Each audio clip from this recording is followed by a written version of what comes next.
Hi guys, welcome back to our channel. നമ്മളിപ്പോൾ കണ്ടുകൊണ്ടിരിക്കുന്ന new ഡ്രാമയുടെ next എപ്പിസോഡുമായിട്ടാണ് ഞാൻ നിങ്ങളിലേക്ക് എത്തിയിട്ടുള്ളത്. വീഡിയോയിലേക്ക് പോകുന്നതിന് മുമ്പായിട്ട് നിങ്ങളുടെ സപ്പോർട്ട് വളരെ കുറവാണ്, സപ്പോർട്ട് ഞങ്ങൾക്ക് ആവശ്യമാണ്. അപ്പോൾ സബ്സ്ക്രൈബ് ചെയ്യാത്ത കൂട്ടുകാരെ സബ്സ്ക്രൈബ് ചെയ്തും അതേപോലെ വീഡിയോ കണ്ടിഷ്ടപ്പെട്ടാൽ ലൈക്ക് ചെയ്തും കമൻറ്റ് ചെയ്തും ഞങ്ങളെ സപ്പോർട്ട് ചെയ്യാൻ ശ്രമിക്കുക. അപ്പോൾ അധികം വെയിറ്റ് ചെയ്യാണ്ട് നമുക്ക് നേരെ വീഡിയോയിലേക്ക് പോകാം. ഇപ്പോൾ നമ്മുടെ യാൻ ജംഗ്ഷനെ നോക്കി, ഫ്രണ്ട്ഷിപ്പ് ഒന്നും ഉണ്ടാവില്ല. ബിസിനസിനെ സംബന്ധിച്ചിടത്തോളം ഒന്നല്ലെങ്കിൽ പാർട്ട്നേഴ്സ് ആയിരിക്കണം, അല്ലെങ്കിൽ എനിമീസ് ആയിരിക്കണം, അത്രയേ ഉണ്ടാവുള്ളൂ എന്ന് പറയും. അപ്പോ താങ്കൾ പറയുന്നത് ഞങ്ങൾ എപ്പോഴും എനിമീസ് ആയിരിക്കണം എന്നാണോ എന്ന് ചോദിക്കും. എനിമീസ് ആയിരിക്കുന്നതിലെ കുഴപ്പമൊന്നുമില്ല, പക്ഷെ അതിനും ഒരു മൂല്യം ഉണ്ടായിരിക്കണമെന്ന് പറയും. നിങ്ങൾക്കറിയാലോ ഗോൾഡിന് ഒരിക്കലും മൂല്യം കുറയില്ലാന്ന്, അതേപോലെ ഞങ്ങൾ ഒരു നാള് ഷൈൻ ചെയ്യുമെന്ന് പറയും. ഓ, അപ്പോ നീ തീരുമാനിച്ചു എന്റെ കൂടെ ഫൈറ്റ് ചെയ്ത് നിൽക്കാനായിട്ട്. ഗോൾഡിന് മൂല്യം ഉണ്ടായിരിക്കാം, പക്ഷെ ആ ഗോൾഡ് വാങ്ങാനായിട്ട് ഒരുപാട് ക്യാഷ് കയ്യിൽ വേണം, അത് നീ എപ്പോഴും ഓർത്തിരിക്കണമെന്ന് പറയും. അപ്പൊ തന്നെ ജിങ്ഷിയും, എന്തായാലും നിങ്ങൾ തന്ന അഡ്വൈസിന് ഒരുപാട് നന്ദിയുണ്ട്, ഞാൻ ദേ ഞങ്ങളുടെ പ്രപ്പോസൽ എടുത്തോണ്ട് പോവാന്നും പറഞ്ഞിട്ട് ഞാൻ കറക്റ്റ് ചെയ്ത് വെച്ച ആ ഒരു പ്രപ്പോസൽ ഉണ്ടല്ലോ, അത് തന്നെ ജിങ്ഷി എടുത്തുകൊണ്ട് പോകും. അപ്പൊ തന്നെ ഞാൻ മനസ്സിൽ, നീ എവിടം വരെ പോകുമെന്ന് എനിക്ക് നന്നായിട്ട് തന്നെ അറിയാം, നീ എന്ത് വന്നാലും ആ പ്രപ്പോസലൊക്കെ തൂക്കിപ്പെറുക്കി എന്റെ അടുത്തേക്ക് തന്നെ വരുമെന്നും പറഞ്ഞ് ഫുൾ കോൺഫിഡൻസിലാണ് ഞാൻ ഇരിക്കുന്നത്. അതേ ടൈം ജിങ്സിയുടെ ഫ്രണ്ടിനെ കാണിക്കാണ്. പുള്ളിക്കാരിയുടെ മെയിൻ ജോബ് എന്ന് പറയുന്നത് ലൈവ് സ്ട്രീം ചെയ്ത് ക്യാഷ് ഉണ്ടാക്കലാണല്ലോ. അങ്ങനെ ഇപ്പോ ലൈവ് സ്ട്രീം ചെയ്തോണ്ടിരിക്കും. പാട്ട് പാടുന്ന സെക്ഷൻ എന്തോ ആണ്, പാട്ട് പാടുന്നു എന്നും പറഞ്ഞ് എന്തോ ആട് കരയുന്ന പോലെ ഒച്ച ഉണ്ടാക്കിക്കൊണ്ടിരിക്കുന്നുണ്ട്. ഇവളുടെ ഈ ലൈവ് സ്ട്രീമിങ് ഒരു പയ്യൻ രസിച്ച് ഇങ്ങനെ കണ്ടോണ്ടിരിക്കാണ്. അതേ ടൈം ജിൻസിനെ കാണിക്കാണ്. നമ്മുടെ ഞാൻ കറക്റ്റ് ചെയ്ത് വെച്ച ഇവരുടെ പ്രപ്പോസല് അങ്ങനെ എടുത്ത് നോക്കിക്കൊണ്ടിരിക്കും. ഇതിൽ എന്തൊക്കെ മിസ്റ്റേക്ക് വന്നിട്ടുണ്ടെന്ന് പുള്ളിക്കാരി ഏകദേശം മനസ്സിലാക്കും. അങ്ങനെ സീൻ കട്ട് ചെയ്താല് ഞാനും ഈസോയും കൂടി ഇരിക്കാണ്. നീ എന്തിനാണ് അവളെ നിന്റെ കമ്പനിയിലേക്ക് പിടിച്ചു വലിച്ചു കൊണ്ടുവരാനായിട്ട് നോക്കുന്നത്? അതിനു പകരം അവളുടെ കമ്പനിയിൽ നിനക്ക് ഇൻവെസ്റ്റ് ചെയ്താൽ പോരെ എന്ന് ഇങ്ങനെ ചോദിക്കും. നിനക്ക് അറിഞ്ഞൂടെ, ബിസിനസ് ചെയ്യുന്നത് അത്രയ്ക്ക് ഈസി ആയിട്ടുള്ള കാര്യമല്ല. അവൾക്ക് ടെക്നിക്കൽ പരമായിട്ട് എല്ലാ കാര്യങ്ങളും അറിയാം, പക്ഷെ ഒരു ബിസിനസ്സിലേക്ക് ഇറങ്ങുമ്പോൾ അതിലെന്തോരം ഫേസ് ചെയ്യണമെന്ന് അവൾക്ക് അറിയില്ല. എൻ്റെ ഒരു അഭിപ്രായത്തില് അവളുടെ ആ ഒരു കഴിവ് വെച്ച് നമ്മുടെ കമ്പനിയിൽ വന്ന് വർക്ക് ചെയ്യുന്നതായിരിക്കും നല്ലതെന്ന് പറയും. എന്തിനാണ് നീ ഇത്രയൊക്കെ ചിന്തിച്ചു കൂട്ടുന്നത്? ഇതിനേലും നല്ലത് നീ അവളുടെ കമ്പനിയിൽ ഇൻവെസ്റ്റ് ചെയ്യുന്നതാണ്. അങ്ങനെ ഇൻവെസ്റ്റ് ചെയ്ത് നീ നിന്റെ ലവും കൂടി ഡെവലപ്പ് ചെയ്തുകൊണ്ട് പോകുന്നു പറയും. പിന്നെ ഒരു പെൺകുട്ടീനെ കറക്റ്റ് ചെയ്യാൻ വേണ്ടിയിട്ട് അവളുടെ കമ്പനിയിൽ ഇൻവെസ്റ്റ് ചെയ്യേണ്ട കാര്യമൊന്നും എനിക്കില്ല. അതുമല്ലാണ്ട് ജിൻഷിയും അത് അക്സെപ്റ്റ് ചെയ്യില്ല, അതെനിക്കറിയാം. അവളുടെ ക്യാരക്ടർ അങ്ങനെയാന്ന് പറയും. ഒന്ന് പോടാ, ഇനി നീ എന്താന്ന് വെച്ചാൽ നിന്റെ ഇഷ്ടപ്രകാരം ചെയ്തു, ഞാനിനി ഒന്നും പറയില്ല എന്നും പറഞ്ഞ് പുള്ളിക്കാരൻ ഒരു ഗ്ലാസ് വൈനൊക്കെ എടുത്ത് കുടിച്ച് യാനിന്റെ അടുത്ത് ബായൊക്കെ പറഞ്ഞ് നേരെ കാറിലേക്ക് ചെന്നിരിക്കും. ആ ടൈമിനാണ് നമ്മുടെ ലില്ലി അങ്ങോട്ടേക്ക് വരുന്നത്. അവളാണെങ്കിലോ നല്ല ആറ്റിറ്റ്യൂഡിൽ നടന്നു വന്ന് അവളുടെ ഷൂ ഒക്കെ ഊരി കാറിൽ വെച്ച് ഒരു ഹീൽസ് ഒക്കെ ഇട്ട് മാളിലേക്ക് കയറി പോകും. ഇത് കാണുമ്പോ ഈസോയുന് എന്തോ ഒരു സ്പാർക്ക് അടിക്കുന്ന പോലെ ഫീൽ ചെയ്യുന്നുണ്ട്.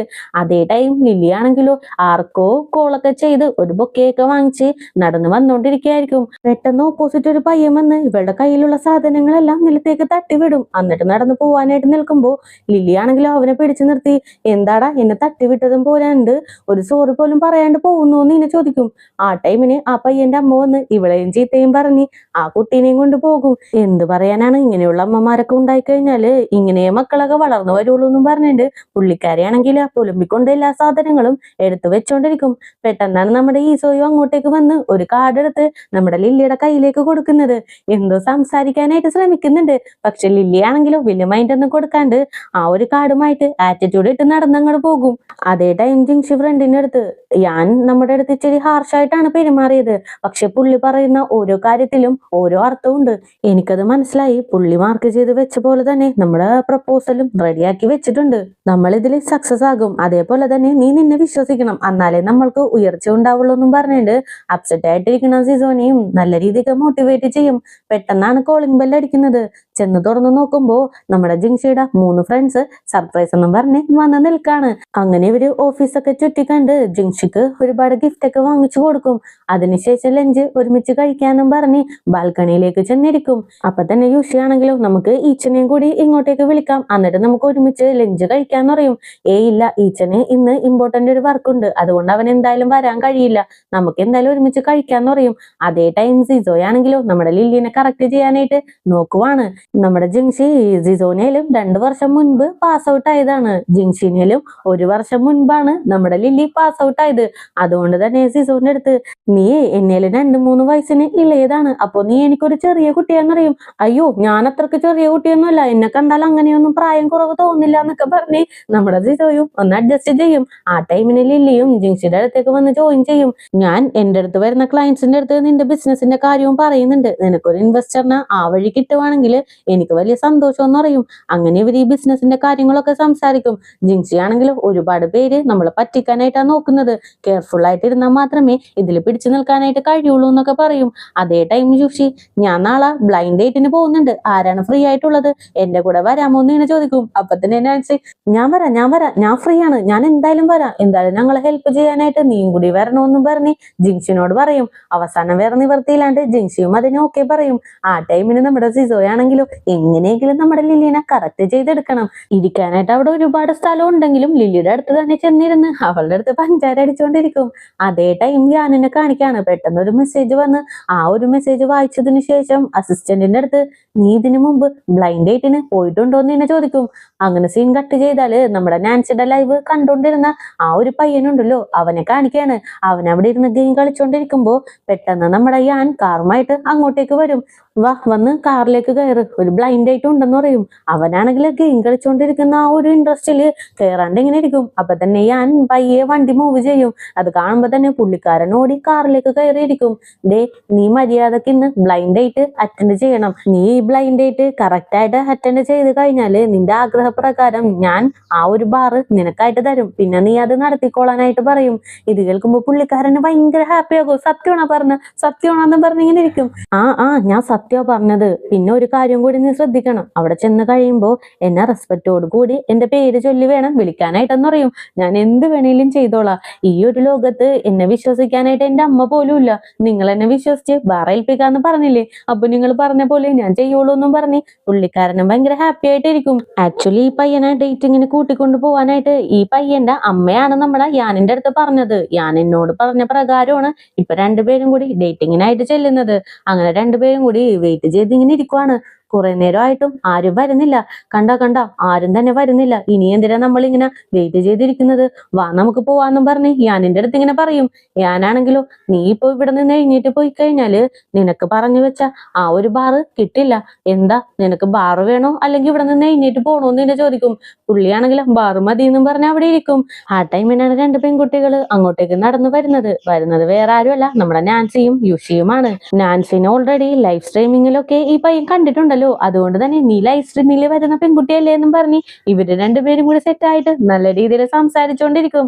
ഇവരിങ്ങനെ സെറ്റായി പോകുന്ന കാണുമ്പോ തന്നെ ഞാനാണെങ്കിലും ഒരുമാതിരി റൂഡായിട്ട് ആ പയ്യനെ ഇങ്ങനെ നോക്കും. അപ്പൊ തന്നെ ആ ഓക്കെ എന്ന് പറഞ്ഞ് മര്യാദക്കൊക്കെ ഇരുന്ന് യുഷിയുടെ അടുത്ത് സംസാരിക്കാനായിട്ട് തുടങ്ങും.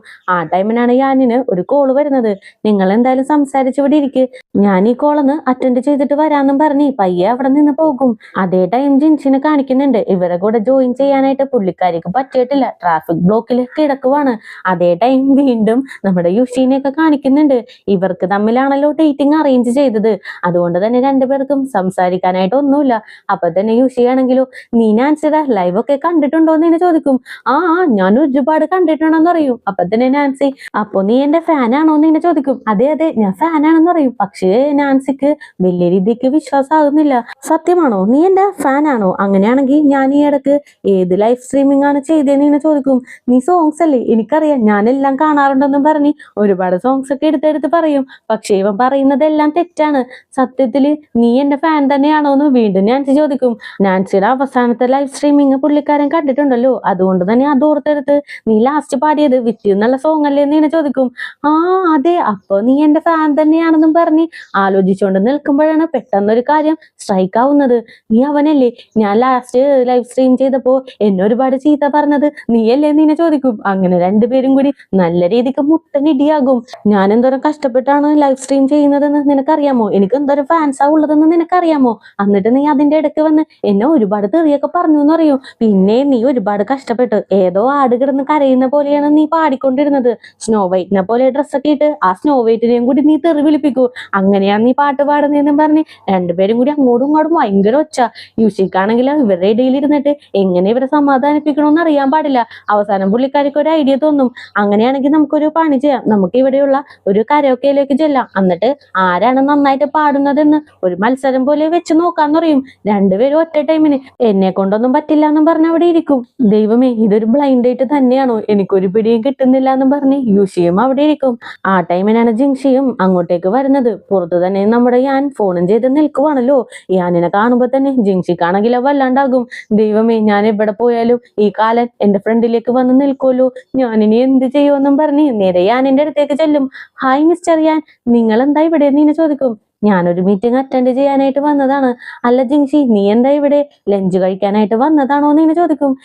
അല്ല അല്ല, ഞാൻ ലഞ്ച് കഴിക്കാനൊന്നും വന്നതല്ല, എനിക്ക് ഒരു ഇൻവെസ്റ്ററിനെ കിട്ടി, അതും ഒരു ഏഞ്ചലിനെ പോലുള്ള ഒരു ഇൻവെസ്റ്റർ, അദ്ദേഹത്തിനെ കാണാനായിട്ട് ഞാൻ വന്നതാന്ന് പറയും. നമ്മുടെ യാൻ ഇവളുടെ അടുത്ത് ഇവൾക്ക് ഇൻവെസ്റ്ററിനെ ഒന്നും കിട്ടില്ല, ഈ ബിസിനസ്സിൽ സക്സസ് ആവില്ല എന്ന് പറഞ്ഞിട്ടുണ്ടല്ലോ, അതിനൊരു മറുപടി പോലെ എനിക്കും ഇൻവെസ്റ്ററിനെ കിട്ടുമെന്ന് കാണിക്കാനായിട്ട് നമ്മുടെ ജിങ്ഷി ഒന്ന് പൊങ്ങച്ചത്തിരി പറഞ്ഞതാണ്. അപ്പൊ തന്നെ യാനും, ഓ ഇൻവെസ്റ്ററിനെ കാണാനായിട്ട് വന്നതാണല്ലേ, അങ്ങനെയാണെങ്കിൽ പോയിക്കോ, ടൈം വേസ്റ്റ് ചെയ്യണ്ടെന്ന് പറയും. ഓക്കെ എന്നും പറഞ്ഞ് ജിങ്ഷിയും അങ്ങനെ മുന്നോട്ട് നടക്കും. പുറകെ നമ്മുടെ യാനും പയ്യെ നടന്നു വരുന്നുണ്ട്. ഇവളാണെങ്കിൽ എന്ത് ചെയ്യും, വെറുതെ നോണ അടിച്ചും വിട്ട് ഇനി ഞാൻ എങ്ങോട്ട് പോകുമെന്നും പറഞ്ഞ് പയ്യെ തിരിഞ്ഞു നോക്കി നടക്കുവാണ്. ഇനി അതിന്റെ ഇടക്ക് വെച്ച് ഞാൻ എങ്ങോട്ടെങ്കിലും പോയാലോ എന്ന് വിചാരിച്ച് ഇങ്ങനെ നടക്കുവാണ്. ഇത് കണ്ടിട്ട് യാനിന് ഏകദേശം കാര്യം പിടികിട്ടും. ചിരിച്ചുകൊണ്ട് തന്നെ ജിങ്ഷിയുടെ പുറകെ നടക്കും. ഒരു ഘട്ടത്തിന് മേല് ജിങ്ഷിക്ക് പിടിച്ചു നിൽക്കാൻ കഴിയാണ്ട് പയ്യെ തിരിഞ്ഞു നോക്കി, മിസ്റ്റർ യാൻ, നിങ്ങൾക്ക് എങ്ങോട്ടാ പോകേണ്ടത്, നിങ്ങൾ ആദ്യം തന്നെ പോയിക്കോന്ന് പറയും. നീ ഓക്കെ ആണെങ്കിൽ ഞാൻ പോയിക്കോളാന്ന് പറഞ്ഞ് യാനാണെങ്കിലോ ഇവള് പോകേണ്ട ആ ഒരു ഡോറും തുറന്ന് അകത്തേക്ക് പോകും. ദൈവമേ, പണി പാളി, ഞാൻ നുണ പറഞ്ഞ് ഇവനത് കണ്ടുപിടിച്ച് ഞാനിനി എന്ത് ചെയ്യുമെന്നും പറഞ്ഞ് ഞാൻ അവിടെ പോയിരിക്കുന്നതും ഇവരെല്ലാരും കൂടി സംസാരിക്കുന്നതും അങ്ങനെ നോക്കി നിൽക്കുവാണ്. അകത്തേക്കും പോവാൻ പറ്റുന്നില്ല, പുറത്തേക്ക് ഇറങ്ങി പോവാനും പറ്റുന്നില്ല, ഇനി എന്ത് ചെയ്യുമെന്നും പറഞ്ഞ് ആകെ ചമ്മി നാറി ഇങ്ങനെ നിൽക്കും. അപ്പൊ ജിങ്ഷിനെ കണ്ട്, നീ എന്താടി അവിടെ നിന്ന് ഒളിഞ്ഞു നോക്കുന്നത്, ഇങ്ങോട്ടേക്ക് വാ, ഞങ്ങളുടെ കൂടെ ജോയിൻ ചെയ്യുമെന്നും പറഞ്ഞ് ഫ്രണ്ട്സ് ആണെങ്കിൽ അടുത്തേക്ക് വിളിക്കും. ജിങ്ഷിയും ചമ്മി നാറി നേരെ ഇവരുടെ അടുത്തേക്ക് വന്നിരിക്കും. അങ്ങനെ ഇവര് സംസാരിച്ചുകൊണ്ടിരിക്കുമ്പോ നാൻസി ആണെങ്കിലും ഒരു കാര്യമില്ലാണ്ട്, അയ്യോ ഞാൻ ഇപ്പോഴും ഓർത്തത്, നിങ്ങൾ ഇൻവെസ്റ്റർ അല്ലേ, ജിങ്ഷിയും മെഡിക്കൽ ഫീൽഡ് സംബന്ധിച്ച് ഒരു ബിസിനസ് ചെയ്തുകൊണ്ടിരിക്കുകയാണ്, നിങ്ങൾക്ക് ഇൻട്രസ്റ്റ് ഉണ്ടെങ്കിൽ അവളുടെ കമ്പനിയിൽ ഒന്ന് ഇൻവെസ്റ്റ് ചെയ്ത് നോക്കുന്നറിയും. അപ്പൊ ജിങ്ഷിക്ക് ഇതുവരെ ഒരു ഇൻവെസ്റ്ററിനെയും കിട്ടിയില്ലേ. ജിങ്ഷി ഇങ്ങോട്ടേക്ക് വന്നപ്പോ ഞാൻ വിചാരിച്ചത് ഏതെങ്കിലും ഇൻവെസ്റ്ററിനെ മീറ്റ് ചെയ്യാനായിട്ടായിരിക്കും വരുന്നതെന്നാന്ന് പറയും. ജിങ്ഷി എന്തോ പറയാനായിട്ട് വരുമ്പോഴേക്കും നാൻസി ആണെങ്കിലും അതൊക്കെ തടുത്ത്, അങ്ങനെയല്ല, ഒരുപാട് ഇൻവെസ്റ്ററിനെയൊക്കെ നോക്കി, എല്ലാം കള്ളക്കൂട്ടങ്ങളാണെന്നേ, ഇവരെ പറ്റിക്കാനായിട്ട് നോക്കുമായിരുന്നു, അതുകൊണ്ടാണ് നിങ്ങൾക്ക് പറ്റുമെങ്കിൽ ചെയ്യാനായിട്ട് ഞാൻ പറഞ്ഞെന്നും പറഞ്ഞ് ജിങ്ഷിക്ക് നടന്ന കാര്യങ്ങളെല്ലാം മണി പോലെ ഞാനെന്റെ അടുത്ത് പറഞ്ഞുകൊണ്ടിരിക്കും. ജിങ്ഷിക്കാണെങ്കിൽ നാണക്കേട് കൊണ്ട് എന്ത് ചെയ്യണോന്ന് അറിയാൻ പാടില്ല. ചുമച്ച് കാണിച്ച് നിർത്താൻ പറയും, അപ്പോഴും നമ്മുടെ നാൻസി നിർത്തില്ല. അവസാനം അടിച്ചൊക്കെ നോക്കും, എന്നിട്ടും നമ്മുടെ നാൻസി ആണെങ്കിലും നിർത്തുന്നേ ഇല്ല, ഓരോ കാര്യങ്ങൾ ഇങ്ങനെ പറഞ്ഞുകൊണ്ടിരിക്കുകയാണ്. ഇതിനിടയില് ഞാനാണെങ്കിലോ, മിസ് ജിങ്ഷി, നിങ്ങൾക്ക് എന്തെങ്കിലും എന്റെ അടുത്ത് പറയാനുണ്ടെങ്കിൽ എന്റെ അടുത്ത് പറഞ്ഞു, വെറുതെ എന്തിനാണ് ആ പെൺകുട്ടിനെ തല്ലുന്നതെന്ന് എന്നെ ചോദിക്കും. അയ്യോ അങ്ങനെയല്ലാന്ന് പറഞ്ഞുകൊണ്ടിരിക്കുമ്പോ തന്നെ നാൻസി ആണെങ്കിലോ, ജിങ്ഷി നീ വെറുതെ എക്സ്ക്യൂസ് ഒന്നും പറയില്ലേ, പുള്ളി തന്നെ ഇങ്ങോട്ടേക്ക് വാണ്ടഡ് ആയിട്ട് വന്നേക്കുവാണ്, നീ പുള്ളിക്കാരന്റെ നമ്പർ വാങ്ങ്, എന്നിട്ട് ചാറ്റ് ചെയ്, എന്നിട്ട് നിന്റെ ഡീലിങ്ങിന് ഓക്കെ അടുപ്പിക്ക്, ഇതൊരു ചാൻസ് ആയിട്ട് യൂസ് ചെയ്യുന്ന പറയും. അതൊന്നും വേണ്ടേ, പുള്ളിക്ക് അത് ബുദ്ധിമുട്ടാകുമെന്ന് ജിങ്ഷി പറയുമ്പോ തന്നെ ഞാനാണെങ്കിലോ, എനിക്കൊരു ബുദ്ധിമുട്ടും ഇല്ല, ഇന്നാ എന്റെ സ്കാനർ എന്നും പറഞ്ഞ് ഒരു സ്കാനറൊക്കെ കാണിച്ചു കൊടുക്കും. പിന്നെ വേറെ നിവൃത്തിയില്ലാണ്ട് ജിങ്ഷിയും സ്കാനറൊക്കെ യൂസ് ചെയ്ത് ഹായ് മിസ്റ്റർ യാൻ എന്ന് പറഞ്ഞ് മെസ്സേജ് അയക്കും. ഞാനാണെങ്കിലോ, ഇപ്പോഴും നിനക്ക് വേണ്ടിയിട്ടുള്ള ഓഫർ ഇവിടെ അവൈലബിൾ ആണെന്നും പറഞ്ഞ് തിരിച്ചും ഒരു റിപ്ലൈ അയച്ചു വിടും. ഇപ്പോ നാൻസി നിർത്തിയെടുത്ത് നിന്നും യുഷി സ്റ്റാർട്ട് ചെയ്യും. മിസ്റ്റർ യാൻ, നിങ്ങൾക്ക് ജിങ്ഷിയുടെ ഓഫീസ് ഒന്ന് ചെന്ന് കണ്ടൂടെ എന്ന് ചോദിക്കും. ഇതും കൂടി ആവുമ്പോ ജിങ്ഷിക്ക് വല്ലാണ്ടാകും. യുഷി, ഇപ്പോ ഇവിടെ വന്നത് നിന്റെ കാര്യത്തിന് വേണ്ടിയിട്ടല്ലേ, എന്തിനാണ് വെറുതെ എന്റെ കാര്യം വലിച്ചെടുക്കുന്നത്, ഇപ്പോ നമുക്ക് ആദ്യം നിന്റെ കാര്യം നോക്കാന്ന് പറയും. അതിലൊക്കെ എന്തായിരിക്കുന്നത്, നമുക്ക് എല്ലാവർക്കും കൂടി ഫ്രണ്ട്സ് ആകാം, ഇങ്ങനെ സംസാരിച്ചല്ലേ ഫ്രണ്ട്ഷിപ്പ് ഒക്കെ മെയിൻറ്റെയിൻ ചെയ്യാനായിട്ട് പറ്റുള്ളൂ എന്ന് പറയും. അപ്പൊ തന്നെ നാൻസിയും ലിങ്ങും, ഇവന്റെ പേര് ലിങ് എന്നാണ്, രണ്ടുപേരും ഒരേ ടൈമിന് തന്നെ എനിക്ക് ഇവന്റെ ഫ്രണ്ട്ഷിപ്പ് ഒന്നും വേണ്ടാന്നും പറഞ്ഞ് മുഖമൊക്കെ തിരിഞ്ഞു നിൽക്കും. അങ്ങനെ സംസാരിച്ച് കഴിഞ്ഞതിന് ശേഷം ജിങ്ഷി ആണെങ്കിൽ തിരിഞ്ഞു പോലും നോക്കാൻ സമ്മതിക്കാണ്ട് രണ്ട് ഫ്രണ്ട്സിനെയും തള്ളി പിടിച്ച് പുറത്തേക്ക് കൊണ്ടുപോകും. ഇത് കണ്ടിട്ട് യാനും വല്ലാണ്ട് ചിരിച്ചുകൊണ്ടിരിക്കും. പെട്ടെന്നാണ് ലിങ് യാനിനെ കാണുന്നത്. വല്ലാണ്ട് ഒരു നോട്ടം നോക്കും. ആ ഒരു നോട്ടമാണെങ്കിലോ കാറിലേക്ക് കയറിയിരുന്ന് അവര് ഡ്രൈവ് ചെയ്ത് പോകുന്നവരെ നോക്കിക്കൊണ്ടിരിക്കും. അവസാനം ലിങ് തന്നെ, മിസ്റ്റർ യാൻ, നിങ്ങൾക്ക് ജിങ്ഷിയുടെ അടുത്ത് വല്ല ഫീലിങ്സും ഉണ്ടോന്ന് ഇങ്ങനെ ചോദിക്കും. അപ്പൊ തന്നെ ഞാനൊന്ന് നോക്കി പേടിപ്പിക്കും. എന്താ നീ ഇങ്ങനെ നോക്കി പേടിപ്പിക്കുന്നത്? നിനക്കേ ജിങ്സിയുടെ അടുത്ത് എന്തോ ഒരു ഫീലിങ്സ് ഉണ്ടെന്ന് പറയും. എന്താടാ നീ പറയുന്നത്? ഇത് നിന്റെ ബ്ലൈൻഡ് ഡേറ്റ് അല്ലേ എന്ന് ചോദിക്കും. എനിക്കും യുഷിക്കും ഏണി വെച്ചാ പോലും എത്തില്ല, ഞങ്ങൾ ഒരിക്കലും സെറ്റ് ആവില്ല. പക്ഷേ നിനക്കും ജിങ്സിക്കും സെറ്റ് ആവുമെന്നാ തോന്നുന്നത്. രണ്ടുപേരുടെ ഇടയിൽ എന്തോ ഒരു സ്പാർക്ക് ഉണ്ടെന്ന് പറയും. അപ്പൊ തന്നെ ഞാനൊന്ന് തിരിഞ്ഞു നോക്കി ലിങ്ങിനെ ഒന്ന് പേടിപ്പിച്ചിട്ട്, നിനക്കപ്പൊ ബാറ് വേണ്ടേന്ന് ഇങ്ങനെ ചോദിക്കും. അയ്യോ എനിക്ക് ബാറ് വേണം, എനിക്ക് അതാ വേണ്ടേന്നും പറഞ്ഞ് പുള്ളിക്കാരനാണെങ്കിലോ പിന്നൊന്നും മിണ്ടാണ്ട് നിൽക്കും. അതേ ടൈം ജിങ്സി ആണെങ്കിലോ, നിങ്ങൾ ഈ വായ തോരാണ്ട് മിസ്റ്റർ യാൻ എന്ന് പറഞ്ഞുകൊണ്ടിരിക്കുന്നില്ലേ, അത് വേറെ ആരുമല്ല എന്റെ പഴയ ബോസ് ആയിട്ടുള്ള മിസ്റ്റർ യാൻ തന്നെയാന്ന് പറയും. അയ്യോടി സോറി, ഞങ്ങൾക്ക് ഇതാരാണെന്ന് അറിയില്ലായിരുന്നു, അറിയാത്തത് കൊണ്ടല്ലേ ഇങ്ങനെയൊക്കെ പറഞ്ഞെന്ന് ഇങ്ങനെ ചോദിക്കും. ഇനി നിങ്ങൾ പറഞ്ഞിട്ട് എന്താ കാര്യം? എന്റെ മാനം കപ്പലേറ്റി വിടാണ്ട് നിങ്ങൾ റോക്കറ്റ് കയറ്റി ദേ ചന്ദ്രനിലേക്ക് വിട്ടു. ഇനി ഞാൻ എന്ത് ചെയ്യാനാണ്? ഇതിൽ കൂടുതൽ നിങ്ങളൊന്നും ചെയ്യണ്ട. എന്തായാലും അതൊക്കെ വിട്. അല്ല യുഷി, നിനക്ക് ബ്ലൈൻഡ് ഡേറ്റിന് പോയിട്ട് ആ പയ്യനെ ഇഷ്ടപ്പെട്ടോ എന്ന് ഇങ്ങനെ ചോദിക്കും. ഹേയ്, ഞങ്ങൾക്ക് തമ്മിൽ ഒരിക്കലും സെറ്റ് ആവില്ല എന്ന് പറയും. അതെന്താ സെറ്റ് ആവാത്തത്? അല്ല നിനക്ക് ഇങ്ങനെയുള്ള പയ്യനാണ് വേണ്ടതെന്ന് ഇങ്ങനെ ചോദിക്കും. അപ്പൊ തന്നെ യുഷി ആണെങ്കിലോ ഈച്ചൻ എന്നുള്ള പേര് പറയാണ്ട് അവന്റെ ആ ഒരു ക്യാരക്ടറിന്റെ ക്വാളിറ്റീസ് മൊത്തം അവിടെ ഇരുന്ന് പറയും. അങ്ങനെ നെക്സ്റ്റ് ഡേ ഓഫീസിൽ കാണിക്കാണ്, പുതിയൊരു ഇൻവെസ്റ്ററിന് ഇവരുടെ ഐഡിയാസ് ഒക്കെ ഇഷ്ടപ്പെട്ടിട്ടുണ്ട്. പക്ഷെ അവർക്ക് ഡീറ്റെയിൽ ആയിട്ട് എല്ലാ കാര്യങ്ങളും അറിയണം. അതിനുള്ള കാര്യങ്ങൾ ഇപ്പോ ചെയ്തുകൊണ്ടിരിക്കുകയാണ്. ആ ടൈമിനാണ് ജിങ്ഷിയുടെ ബോയ് ഫ്രണ്ട് ഈച്ചൻ ലഞ്ചൊക്കെ വാങ്ങി ഇവരുടെ ഓഫീസിലേക്ക് വരുന്നത്. ഈച്ചനെ കണ്ട് ഹാപ്പി ആയിട്ട് ഓടിച്ചെന്ന് ഹഗ്ഗൊക്കെ ചെയ്ത് എല്ലാവർക്കും ഈച്ചന എന്റെ ബോയ് ഫ്രണ്ട് ആണെന്നും പറഞ്ഞ് പരിചയപ്പെടുത്തി കൊടുക്കും. അപ്പൊ തന്നെ ഈച്ചനും എന്തായാലും നീ ഡിന്നറൊക്കെ കഴിച്ച് സമാധാനത്തില് വർക്ക് ചെയ്, വർക്കെല്ലാം കഴിഞ്ഞതിന് ശേഷം നമുക്ക് ഒരുമിച്ച് പുറത്തേക്ക് പോവാന്ന് പറയും. ആ ഓക്കെ എന്നും പറഞ്ഞ് ജിങ്ഷിയും അങ്ങനെ വർക്കെല്ലാം ചെയ്യാനായിട്ടിരിക്കും. ഈച്ചനും അവിടെ ഇരുന്ന് ഇവര് വർക്ക് ചെയ്യുന്നതെല്ലാം ഭയങ്കര സീരിയസ് ആയിട്ട് നോക്കുന്നൊക്കെയുണ്ട്. അങ്ങനെ ടൈം ഇങ്ങനെ ഓടിക്കൊണ്ടിരിക്കുകയാണ്.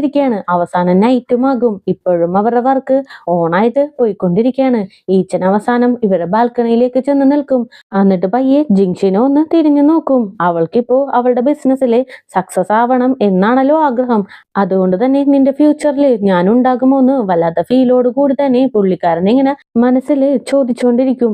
അങ്ങനെ വർക്കെല്ലാം കഴിഞ്ഞ് രണ്ടുപേരും കൂടി കാറിൽ ഇങ്ങനെ പോയിക്കൊണ്ടിരിക്കുകയാണ്. അപ്പോഴേക്കും ഈച്ചൻ 2 ദിവസം കഴിഞ്ഞാല് നമ്മുടെ 4th ആനിവേഴ്സറി വരുമല്ലേ, അതിന് നീ എന്തെങ്കിലും പ്ലാൻ വെച്ചിട്ടുണ്ടോ എന്നും പറഞ്ഞ് ജിങ്സിയുടെ നേരെ തിരിയും.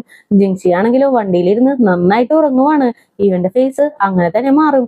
അങ്ങനെ ഇവര് എത്തേണ്ട സ്ഥലത്തും എത്തും. ഇവളാണെങ്കിലും നല്ല ഉറക്കമാണ്. അപ്പൊ തന്നെ ഈച്ചനൊരു കോട്ടെടുത്ത് അവൾക്ക് ഇങ്ങനെ പുതപ്പിച്ചു കൊടുക്കും. ആ ടൈമിന് ജിങ്സിയും എഴുന്നേൽക്കും. അയ്യോ ഞാൻ ഉറങ്ങിപ്പോയോ, സോറി, നീ എന്റെ അടുത്ത് ക്ഷമിക്ക്. ഇന്ന് മുഴുവനും നീ എന്റെ കൂടെ ടൈം സ്പെൻഡ് ചെയ്തു, വേറൊന്നും സംസാരിക്കാനായിട്ട് നമുക്ക് സാധിച്ചില്ല. എന്തായാലും നീ വീട്ടിൽ പോയി റെസ്റ്റ് എടുക്ക്, ഞാനും പോട്ടെ എന്നും പറഞ്ഞ് പയ്യെ കാറിൽ നിന്ന് ഇറങ്ങി നടക്കും. അതിനുശേഷം തിരിച്ചു വന്നിട്ട് ഞാനീ ഒരു കാര്യം മറന്നുപോയി, നമ്മുടെ 4th ആനിവേഴ്സറി അല്ലേ വരുന്നത്, അതിന് ഞാനൊരു പ്ലാൻ വെച്ചിട്ടുണ്ട്. 2 ടിക്കറ്റ്സ് നീ എന്തായാലും കയ്യിൽ വെച്ചോന്നും പറഞ്ഞ് ആ ടിക്കറ്റ്സ് കയ്യിൽ കൊടുത്ത് ജിങ്സി അങ്ങനെ വീട്ടിലേക്ക് പോകും. അതേ ടൈം നാൻസി ആണെങ്കിലോ എപ്പോഴത്തെയും പോലെ തന്നെ ലൈവ് സ്ട്രീം ചെയ്തുകൊണ്ടിരിക്കുകയാണ്. അതിനിടയ്ക്ക് ഇവളെ ബുദ്ധിമുട്ടിക്കാനായിട്ട് ലിങ്ങും വരും. ഒരുമാതിരി കമന്റ്സ് ഒക്കെ ഇടാനും തുടങ്ങും. ഇവക്ക് ഭ്രാന്ത് കയറി അവസാനം അവനെ ബ്ലോക്ക് വരെ ചെയ്യും. അങ്ങനെ നെക്സ്റ്റ് ഡേ രണ്ടുപേരും കൂടി ഓഫീസിൽ ഇരിക്കുകയാണ്. ഇപ്പൊ വർക്ക് മുന്നോട്ട് കൊണ്ടുപോകണമെങ്കിൽ ഒരു മെഷീൻ ആവശ്യമാണ്. അത് വാങ്ങാൻ ഒരുപാട് ക്യാഷ് വേണം. അതാണെങ്കിലോ ഇവരുടെ കയ്യിലില്ല. ഇനി എന്ത് ചെയ്യുമെന്നും പറഞ്ഞ് ആലോചിച്ചുകൊണ്ടിരിക്കുമ്പോഴാണ് റെന്റിനെടുക്കാന്നുള്ളൊരു ചിന്ത വരുന്നത്. ജിങ്ഷി, നിനക്കറിയാവുന്നവരോട് നീ ചോദിക്ക്, എനിക്കറിയാവുന്നവരോട് ഞാൻ ചോദിക്കാന്നും പറഞ്ഞ് രണ്ടുപേരും 2 വശത്തേക്ക് ഈ മിഷനെ കുറിച്ച് അന്വേഷിക്കാനായിട്ട് ഇറങ്ങും. എന്തായാലും ഇതോടുകൂടി തന്നെ ഇന്നത്തെ എപ്പിസോഡും കൂടി ഇവിടെ അവസാനിക്കുകയാണ്. നെക്സ്റ്റ് എപ്പിസോഡുമായിട്ട് ഞാൻ എത്രയും പെട്ടെന്ന് തന്നെ വരുന്നതായിരിക്കും. അപ്പോൾ പുതിയ കൂട്ടുകാരെങ്കിലും നമ്മുടെ ഈ ചാനൽ വിസിറ്റ് ചെയ്തിട്ടുണ്ടെങ്കിൽ സബ്സ്ക്രൈബ് ചെയ്ത് കൂടെയുള്ള ബെല്ലൈക്കണും കൂടി എനേബിൾ ചെയ്ത് വെച്ചേക്കുക. കൂടെ തന്നെ വീഡിയോക്ക് ഒരു ലൈക്കും വീഡിയോനെ കുറിച്ചുള്ള അഭിപ്രായങ്ങൾ കമന്റിലൂടെയും അറിയിച്ച് ഞങ്ങളെ സപ്പോർട്ട് ചെയ്യുക. അപ്പോൾ നെക്സ്റ്റ് എപ്പിസോഡുമായിട്ട് വരുന്നവരേക്കും tata bye bye, see U.